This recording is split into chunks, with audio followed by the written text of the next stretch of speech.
আমরা সাংগঠনিক যে দায়িত্ব ছিল কিন্তু সেটা পালন করেছে। এখন ইতিমধ্যে আমি গতকালকে এটার এই কাউসারের বিষয়ে একটি নিউজ আমার আপনাদের একটি নিউজ আমার নজরে এসেছে। আমি চেষ্টা করছি এখন আবার রাজবাড়ির এসপির পুলিশের এসপি রাজবাড়ী জেলার ওনার সাথে একটু কথা বলার জন্য। আর আমি চেষ্টা করব যে রাজবাড়ির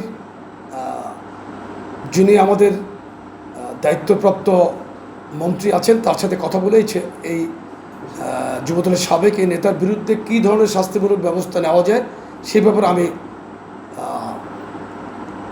ইনশাল্লাহ কথা বলবো। আমি চেষ্টা করব যে আমরা একটা জিনিস বিশ্বাস করি, দুষ্ট গরুর চেয়ে শূন্য গোয়াল ভালো, এই প্রবাদ বাক্যটি মনে প্রাণে ধারণ করি এবং আমরা আবার এই যুবদলের সাবেক এই নেতার বিরুদ্ধে কী ব্যবস্থা কী করণীয় সেটা আমি আমাদের সাধারণ সম্পাদকের সাথে কথা বলে ইনশাল্লাহ পরবর্তী পদক্ষেপ নেব।